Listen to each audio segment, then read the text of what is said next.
Hello, friends. Welcome back to Physics Hacks. This is the lecture number 7 of class 10th History, the Rise of Nationalism in Europe.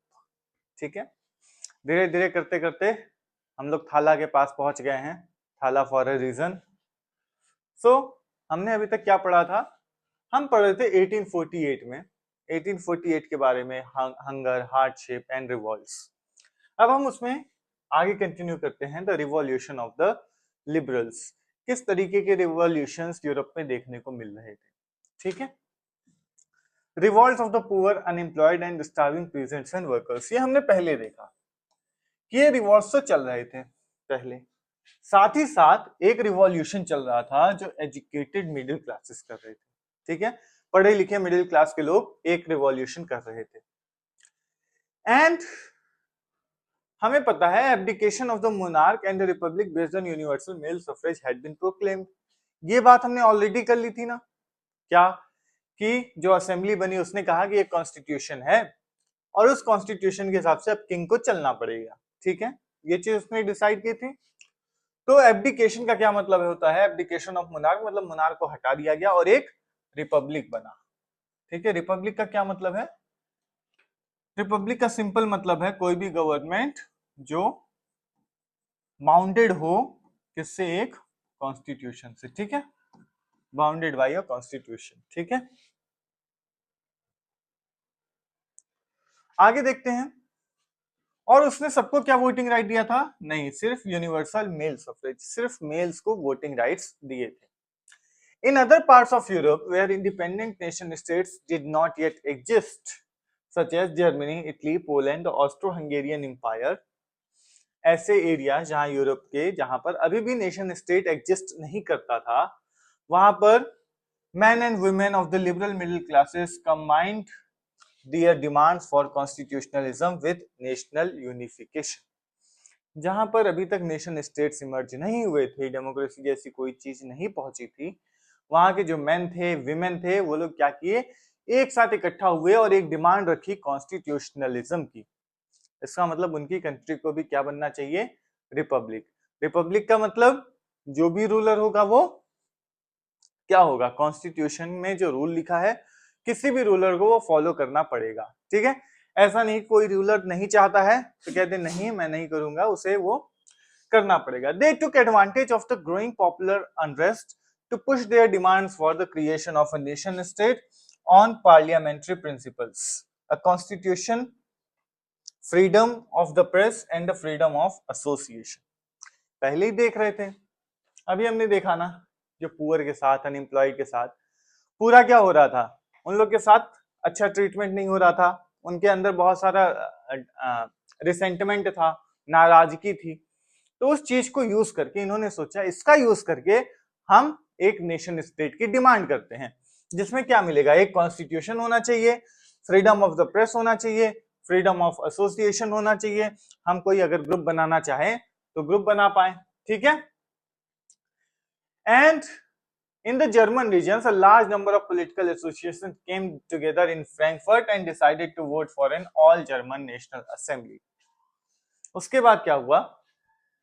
ये करते हुए German की बहुत सारी political association जो इन चीजों का डिमांड कर रही थी, वो लोग फ्रैंकफर्ट में इकट्ठा हुए और उन्होंने डिसाइड किया कि वो वोट करेंगे जर्मन नेशनल असेंबली के लिए. ठीक है, एक पार्लियामेंट टाइप का चीज बनाएंगे और उस पर वोटिंग करके हम इलेक्ट करेंगे अपना रूलर. क्या हुआ? इन मई 1848, 831 elected representatives marched in festive procession to take their places in Frankfurt Parliament convened in the church at St. Paul. अब क्या हुआ? 18 मई को 30 मई 1848 में 831 इलेक्टेड रिप्रेजेंटेटिव जो लोग इलेक्शन जीत के आए थे, वो लोग कहां गए? फ्रैंकफर्ट की पार्लियामेंट में गए, जो कहां पर थी? एक चर्च था, सेंट पॉल का चर्च था. उस चर्च में ही वो पार्लियामेंट ऑर्गेनाइज की और वो लोग सभी रिप्रेजेंटेटिव 831 इलेक्टेड रिप्रेजेंटेटिव इलेक्शन जीत के उसमें अपनी अपनी सीट ग्रहण करने गए. ठीक है, और उन्होंने एक कॉन्स्टिट्यूशन बनाया. ठीक है, कॉन्स्टिट्यूशन बना के क्या किया? अब ये जो कॉन्स्टिट्यूशन है, अब वो क्या करेगा? अब ये कह रहे हैं हमारा जो कंट्री है वो रूल करेगा एक मोनार्क, मतलब एक राजा रूल करेगा, बट उसको क्या करना पड़ेगा, वो उस पार्लियामेंट के अंडर रहेगा। ठीक है, पार्लियामेंट जैसा कहेगी राजा को वैसा ही करना पड़ेगा, क्योंकि ये बात कॉन्स्टिट्यूशन में लिखी है। और जब जो डेप्यूटीज थे, जो पार्लियामेंट के लोग थे, वो गए किसके पास गए, फ्रेडरिक विल्हेम फोर के पास, कहा कि सर आइए राजा बन जाइए, ये रही हमारी टर्म एंड कंडीशन, इसको पढ़ लीजिए, ये कॉन्स्टिट्यूशन है, आपको इसके हिसाब से काम करना है, आइए राजा बन जाइए। तो क्या किया फ्रेडरिक विल्हेम ने, उसने क्या किया, रिजेक्ट कर दिया। और रिजेक्ट करने के बाद क्या किया, और सारे जो राजा थे आसपास के उनसे कहा आओ इकट्ठा होते हैं, पहले इन लोग को बताते हैं, इन लोग को बहुत ज्यादा भूत चढ़ा हुआ है, हमको ऑफर कर रहे हैं कि आइए राजा बन जाइए, राजा तो हम हैं ही। ठीक है, फिर while the opposition of the aristocracy and military became stronger, the social basis of parliament eroded. जैसे जैसे एरिस्टोक्रेसी और मिलिट्री ने अपोज स्टार्ट कर दिया, इन लोगों का जैसे जैसे अपोजिशन हुआ, जो सोशल बेस था, मतलब सोशल बेस मतलब जो आम लोग सपोर्ट कर रहे थे पार्लियामेंट को, वो भी धीरे धीरे इरोड हो गया, मतलब खत्म होने लगा। The parliament was dominated by middle classes, और जो पार्लियामेंट थे उसमें ज्यादातर लोग कौन थे, मिडिल क्लास के लोग थे, जो नहीं चाहते थे कि वर्कर और आर्टिसंस, जो छोटे मोटे लोग हैं, छोटी मोटी जॉब्स कर रहे हैं, भाई देखो उनके काम करने से मिडिल क्लासेस को भी फायदा हो रहा है, अगर उनको ज्यादा फ्रीडम दे दें या उनकी सारी डिमांड्स को एग्री कर दे तो मिडिल क्लास को नुकसान हो जाएगा। भाई देखो एक क्लास नाम की चीज है ना, कि वो गरीब है तो वो हमसे नीचे है, हम नहीं चाहते कि उसका स्टेटस मेरे बराबर हो। स्टेटस की तो लड़ाई है, सब लोग यहाँ स्टेटस दिखाने में परेशान रहता है, सब लोग दिखाता है कि देखो मेरा कितना दबदबा है।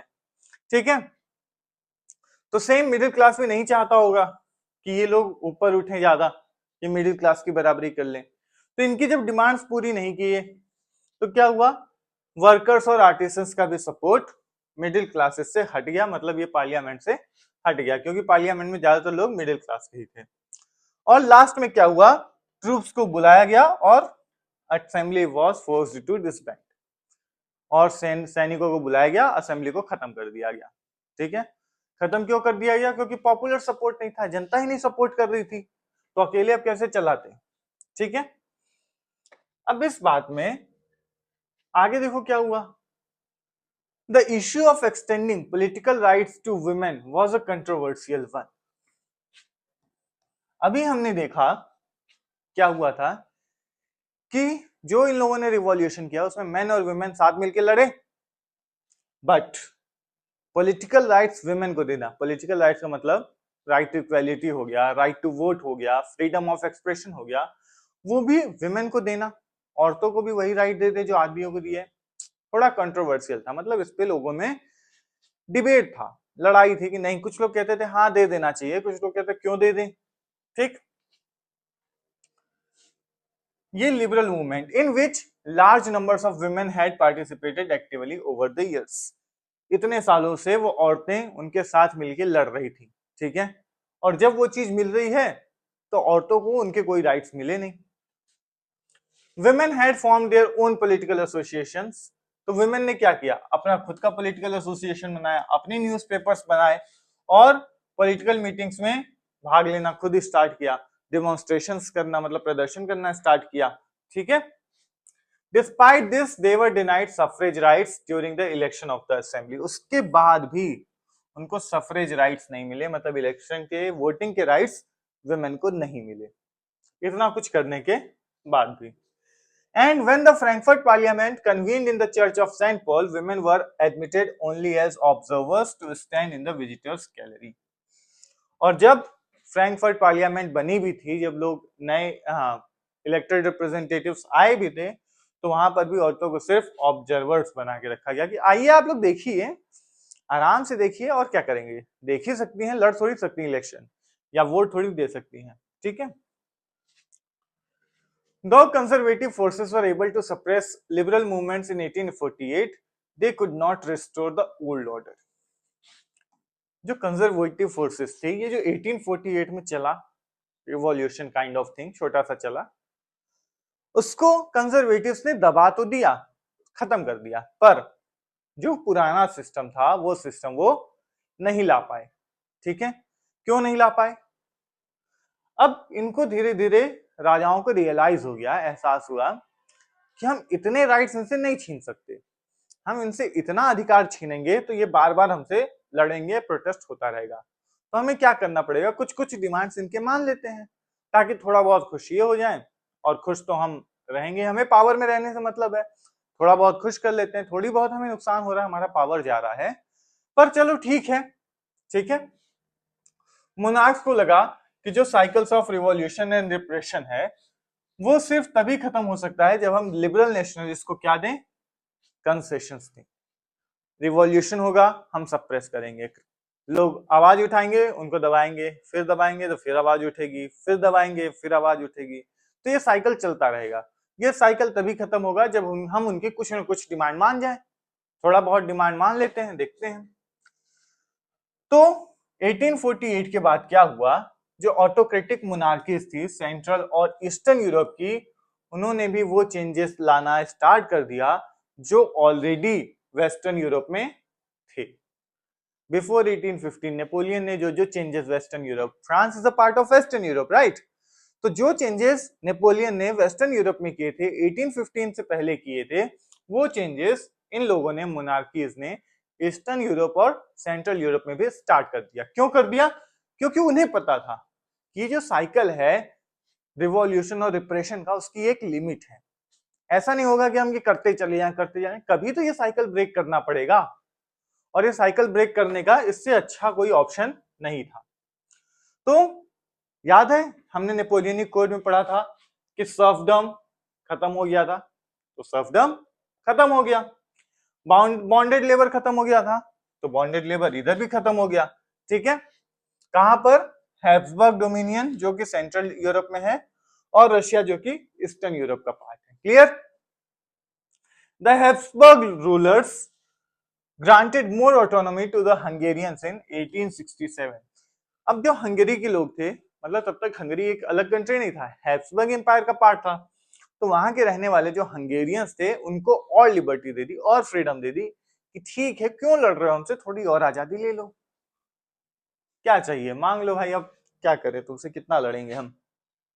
ठीक है, अब देखते हैं how were liberty and equality for women to be defined. Women के लिए लिबर्टी और इक्वालिटी का क्या मतलब है? आज साथ मिलके लड़े, फाइट किए, जब मतलब साथ मिलके हमने खेती की, जब फसल काटने की बारी आई तो सिर्फ एक ग्रुप कर रहा है। ठीक है, तो देखते हैं, एक लिबरल पॉलिटिशियन है, नाम इतना इंपॉर्टेंट नहीं है, याद रखना जरूरी नहीं है, मत याद रखो, कोई बात नहीं। तो ये तुम ऐसे कह सकते हो कि लिबरल्स का व्यू था। क्या व्यू था? जो कि एक एमपी था, मतलब मेंबर ऑफ पार्लियामेंट, मतलब फ्रैंकफर्ट की जो असेंबली थी उसका मेंबर था, उसने अपने कुछ व्यूज एक्सप्रेस किए। क्या किए? Nature has created man and women to carry out different functions. जो नेचर है उसने मैन और विमेन को इस तरीके से बनाया है कि दोनों अलग अलग काम करें, है ना? नेचर ने इसी तरीके से बनाया है। Man, the stronger, the bolder and freer of the two, has been designated as protector of the family, its provider, mean for public task in the domain of law, production, defence. जो आदमी है stronger है, boulder है, free है दोनों से, ठीक है, और उसे प्रोटेक्टर बताया गया फैमिली का, प्रोवाइडर बताया गया है, मतलब फैमिली को कोई जरूरत है तो वो आदमी लाके पूरी करेगा। ठीक है, कोई बाहर का काम करना है, पब्लिक डोमेन का काम करना है तो आदमी करेगा, औरत नहीं करेगी। डिफेंस का काम है, लड़ाई करने का काम है तो आदमी करेगा, औरत नहीं करेगी। वुमेन क्या करेगी? Women the weaker, dependent and timid, requires the protection of man. Women जो कि कमजोर है, डिपेंडेंट है आदमी पे, टिमिड है, मतलब ज्यादा दिमाग उसका तेज नहीं है, उसको हमेशा कोई ना कोई आदमी का प्रोटेक्शन चाहिए। ठीक है, her sphere is the home, the care of the children, the nurturing of the family. उसका काम क्या है? घर देखना, अपने बच्चों की देखभाल करना, फैमिली की केयर करना, ये उसका काम है। Do we require any further proof that given such differences equality between the sexes would only endanger harmony and destroy the dignity of the family. तो अब बताओ, अभी भी प्रूफ देने की जरूरत है? जब औरत का काम सबको पता है, घर में काम है, बच्चों को संभालना है, फैमिली की केयर करनी, खाना बना के खिलाना है, तो अब बताओ, तुम ही बताओ, इससे ज्यादा भी प्रूफ चाहिए कि औरतों को ये राइट दे के हम सोसाइटी का सिस्टम डिस्ट्रॉय कर नहीं कर रहे हैं? हमने औरतों को कह दिया जाओ तुम बाहर के काम करो। अरे तो घर का काम कौन करेगा? कोई तो करना चाहिए घर का काम। वैसे भी औरतें तो वैसे भी मूर्ख हैं, कमजोर हैं, तो कुछ करेंगे घर का काम, बाहर तो कर ही नहीं पाएंगे कुछ। ठीक है। और वैसे भी औरतें क्या है, ममता की मूरत हैं, ममता झलकती है। उनका काम क्या है भाई? प्रेम करना बच्चों से, अपने अपनी फैमिली से। युद्ध करना थोड़ी उनका काम है। ठीक है। फिर आगे देखो, Louise Otto Peters was a political activist who founded a women's journal. ये लेडीज ने क्या किया, एक वुमेन्स जर्नल, जर्नल मतलब एक न्यूज़पेपर काइंड ऑफ एक पत्रिका होती है, मैगजीन टाइप। ठीक है, उसने वो पब्लिश किया। और she was a feminist political association. ठीक है, एक फेमिनिस्ट पॉलिटिकल एसोसिएशन बनाया उन्होंने। और फर्स्ट इश्यू मतलब पहला न्यूज़पेपर जब उन्होंने छापा 21 अप्रैल 1849 को, तो उसमें एक एडिटोरियल में उन्होंने ये मैसेज डाला। क्या मैसेज डाला? Let us ask how many man possessed by thoughts of living and dying for the sake of liberty would be prepared to fight for the freedom of the entire people of all human beings. सभी आदमियों से हम question पूछते हैं। क्या question पूछते हैं? कि कितने लोग ऐसा सोचते हैं कि for the sake of liberty, आजादी के लिए, आजादी की लड़ाई के लिए वो अपनी जान देने के लिए तैयार हैं। ठीक है, सबसे सभी आदमियों से पूछते हैं। When asked these questions, they would all too easily respond with a yes. जब उनसे पूछा जाएगा तो वो क्या कहेंगे? अरे हम तैयार हैं सर कटाने के लिए, बिल्कुल तैयार हैं, आजादी के लिए मर जाएंगे, बोलेंगे आदमी ऐसा। Though their untiring efforts are intended for the benefit of only one half of humanity, man. और जो ये दिखा रहे हैं कि हम लोगों की आजादी के लिए, ह्यूमैनिटी की आजादी के लिए लड़ने के लिए तैयार हैं, उसके लिए गला कटा सकते हैं, वो सिर्फ और सिर्फ आधी ह्यूमैनिटी के लिए ही है, सिर्फ आधी पॉपुलेशन के लिए। आधी पॉपुलेशन मतलब सिर्फ मैन, और आधी पॉपुलेशन वुमेन है, उसकी लिबर्टी का कुछ नहीं, उसकी फ्रीडम पता नहीं। But liberty is indivisible. Free man therefore must not tolerate to be surrounded by the अनफ्री।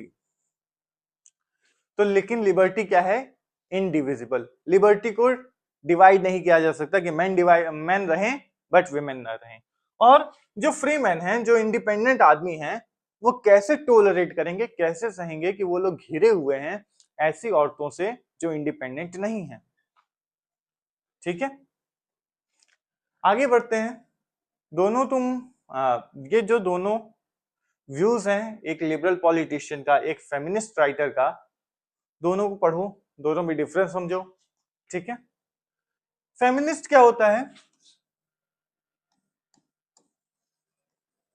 ऐसे लोग जो फेमिनिज्म की आइडियोलॉजी में बिलीव करते हैं, उन्हें हम क्या कहते हैं? फेमिनिस्ट। फेमिनिज्म का मतलब ऐसी आइडियोलॉजी जो बात करती है equality of man and women.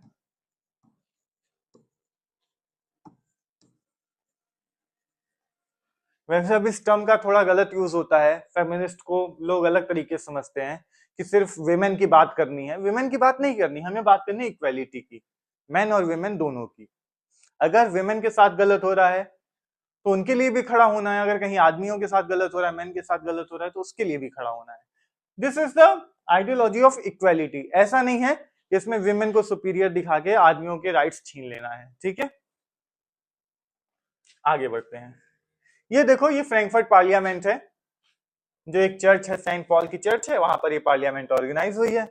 अब इस फोटो में तुम्हें ये देखने को कहा जा रहा है कि ये लेफ्ट साइड में, कौन सा लेफ्ट मुझे खुद भी नहीं समझ में आ रहा है, शायद यही लेफ्ट होगा।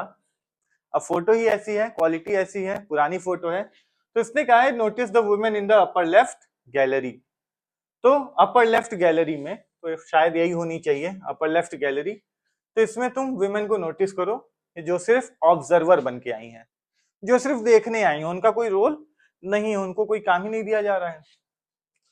अब हम आते हैं the making of Germany and Italy. कैसे जर्मनी बना, कैसे इटली बना, इन दोनों को अभी हम देखते हैं। पहले हम जर्मनी के केस से स्टार्ट करते हैं। Can the army be the architect of a nation? क्या आर्मी किसी नेशन की आर्किटेक्ट हो सकती है? क्या आर्मी रिवॉल्यूशन ला सकती है? क्या आर्मी किसी देश को बना सकती है? तो हम ये जर्मनी के केस में देखेंगे। After 1848, nationalism in Europe moved away from its association with democracy and revolution. 1848 तक भाई सब डेमोक्रेसी की बात कर रहे थे, ठीक है, रिपब्लिक की बात कर रहे थे, बट 1848 के बाद जो रिवॉल्यूशन था वो डेमोक्रेसी से दूर हो गया। अब डेमोक्रेसी ज्यादा मैटर नहीं कर रही थी, ठीक है। और nationalist sentiments were often mobilised by conservatives for promoting state power and achieving political domination over Europe. और जो नेशनलिस्ट सेंटिमेंट था, जो राष्ट्रवाद की बात कर रहा था, अब कौन कर रहा है? कंजर्वेटिव्स। स्टार्ट किसने किया था? लिबरल्स, जो बिल्कुल कंजर्वेटिव्स के अपोजिट है। अब कौन पकड़ के बैठा है? कंजर्वेटिव्स। अब कंजर्वेटिव नेशनलिज्म का आइडिया पॉपुलराइज कर रहे हैं, लोगों को बता रहे हैं, ताकि इससे किसको फायदा हो? कंजर्वेटिव्स को, ताकि वो पावर में बने रहें, ठीक है। This can be observed in the process by which Germany and Italy came to be unified as nation states. अब ये चीज क्यों कहा जा रहा है? ये हम जब जर्मनी और इटली की दोनों की कहानी पढ़ेंगे तो हमें समझ में आ जाएगा कि भाई डेमोक्रेसी के लिए थोड़ी लड़ रहे थे ये लोग, ठीक है, इनको बस पावर चाहिए थी, उसके लिए ये कोशिश कर रहे थे।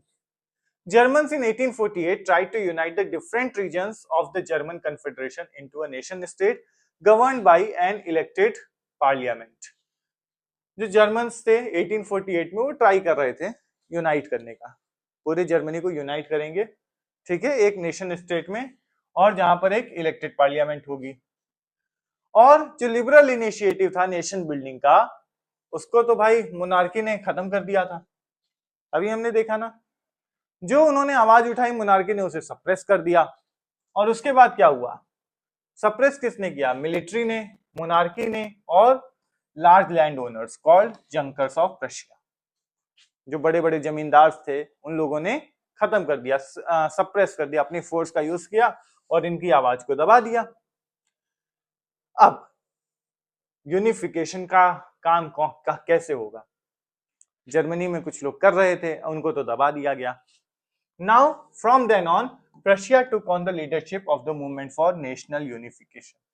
उसके बाद प्रशिया ने कहा हम कर देंगे, उनसे नहीं हुआ, हम करेंगे, वो सब बेकार लोग थे, लिबरल्स बेकार हैं, उनकी आइडिया ही बेकार है, हम करेंगे, ठीक है। तो उसके जो चीफ मिनिस्टर थे auto von Bismarck. Auto von Bismarck, ये नाम बहुत इंपॉर्टेंट है, याद रखना, जर्मन यूनिफिकेशन में सबसे इंपॉर्टेंट नाम। Was the architect of this process and उन्होंने प्रशियन आर्मी का हेल्प करके और ब्यूरोक्रेसी का हेल्प करके जर्मनी को यूनिफाई किया। कैसे किया? उसके लिए 3 वॉर्स लड़े गए 7 इयर्स तक, 3 युद्ध हुए, 7 सालों तक चलते रहे, जिसमें कभी ये रीजन आया, कभी वो रीजन आया, धीरे धीरे करते हुए एक पूरा जर्मन जो था यूनिफाई हो गया। किससे वॉर किससे हुआ? ऑस्ट्रिया से हुआ, डेनमार्क से हुआ और फ्रांस से हुआ, ठीक है। जिसमें कौन जीता? रशिया। कौन था रशिया का chief minister? Auto von Bismarck. King की बात नहीं कर रहा हूं, चीफ मिनिस्टर, ठीक है।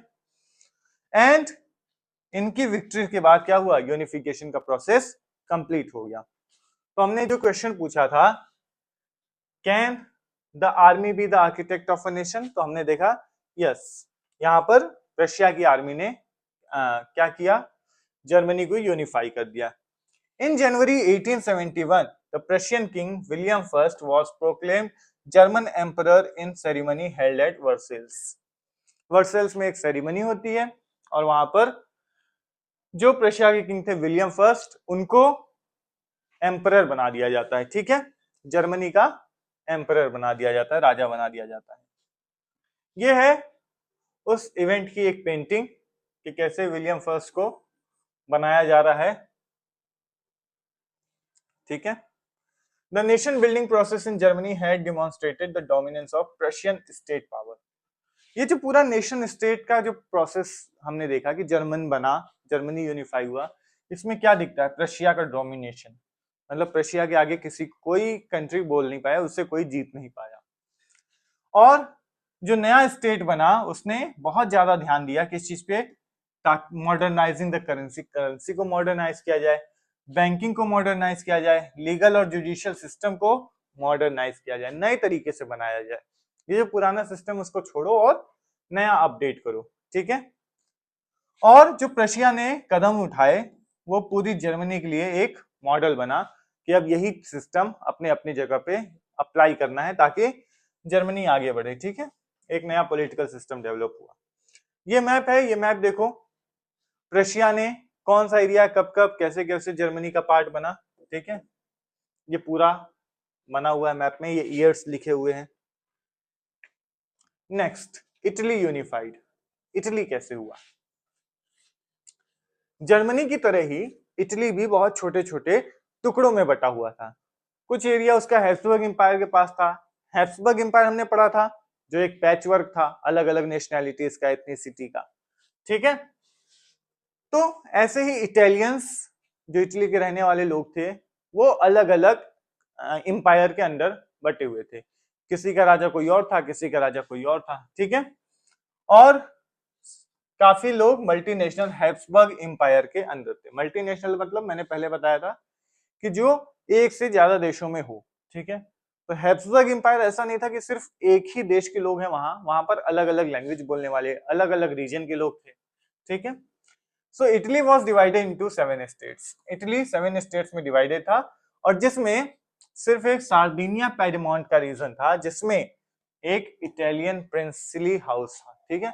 एक ही था उन 7 में जिसको कोई एक इटालियन रूल कर रहा था, बाकी 6 पे कोई और रूल कर रहा था। तो इटालियंस के लिए तो अच्छी चीज यही होती ना कि सातों के साथ इटली के लोगों के पास हो। जैसे अब देखो, जो नॉर्थ था वो ऑस्ट्रियन हैब्सबर्ग एम्पायर के अंडर था, सेंटर जो था वो पोप के अंडर था, और साउथ वाला जो रीजन था वो बर्बन किंग्स ऑफ स्पेन के अंडर था, ठीक है। और इतना इतना ही नहीं, इतना ही नहीं, अभी और सुनिए कि जो इटालियन लैंग्वेज थी वो भी कॉमन फॉर्म नहीं था, मतलब पूरा रीजनल वेरिएशन था। इटली इटली में इटालियन लैंग्वेज भी एक नहीं थी, अलग अलग थी। कोई अलग तरीके की इटालियन बोल रहा है, कोई अलग तरीके की इटालियन बोल रहा है। और ऐसा क्यों हो रहा है?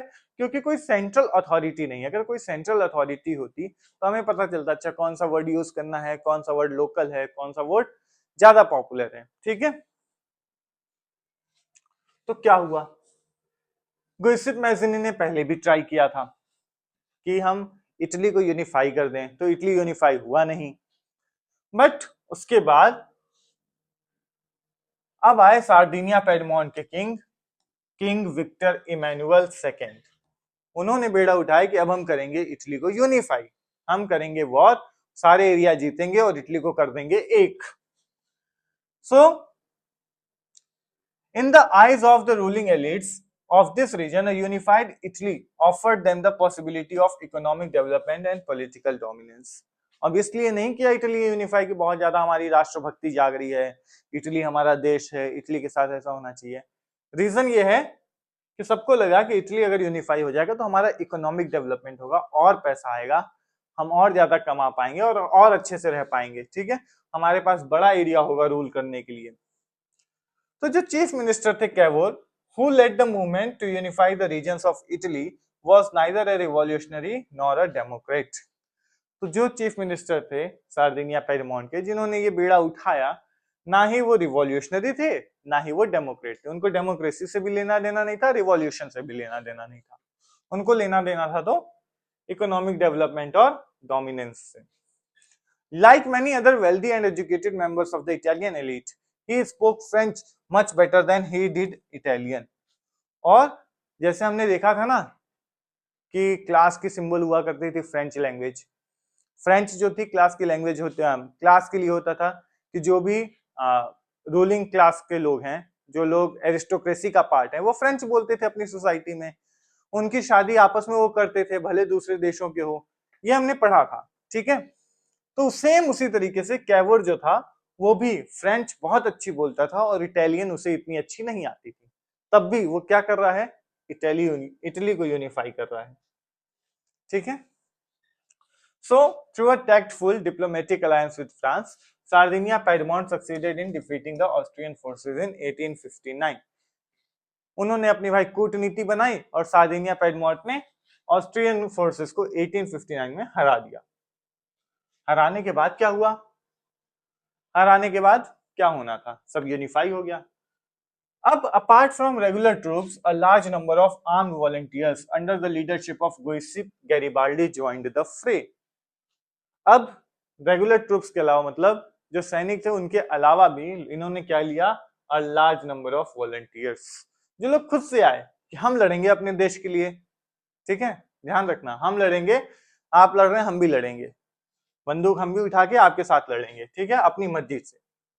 और 1860 में क्या हुआ, वो लोग साउथ इटली में मार्च किए और जो किंगडम ऑफ टू सिसिलीज था उसको जीतने में कामयाब रहे। कैसे हुआ? क्योंकि वहां के जो लोकल पीजेंट्स थे उन्होंने इनका सपोर्ट किया और उन्होंने बाकी जो स्पेनिश रूलर थे उनको मार के बाहर भगा दिया। ठीक है। And in 1861 Victor Emmanuel second was proclaimed the king of unified Italy. और 1861 में इमैनुअल सेकेंड को इटली का एम्परर डिक्लेयर कर दिया गया। ठीक है। अब मजे की बात यह है, जो much of the Italian population among whom rates of illiteracy were very high remained blissfully unaware of liberal nationalist ideology. जो बहुत ज्यादा बड़ा इटली का पॉपुलेशन था जो इलिटरेट था, ठीक है, उसको खुशकिस्मती से यही नहीं पता था कि ये नेशनलिस्ट लिबरल नेशनलिस्ट आइडियोलॉजी है क्या चीज, किस लिए लड़ रहे हैं इनको यही नहीं पता था। खुशकिस्मती से इनको क्या लगता था, the peasant masses who had supported Garibaldi in southern Italy had never heard of Italia and believed that La Talia was Victor Emmanuel's wife. तो जो peasants थे उनको लगता था कि ये जो हैं इनको घंटा पता नहीं था क्या आइडियोलॉजी है, ये लोग लड़ रहे थे, इनको नहीं पता इटालिया क्या है। सुना था इटालिया इटालिया कुछ कह रहे हैं तो इनको समझ में आया ला टाइलिया कह रहे हैं, इटालिया नहीं कह रहे हैं, ला टाइलिया कह रहे हैं। और ला टाइलिया कौन है?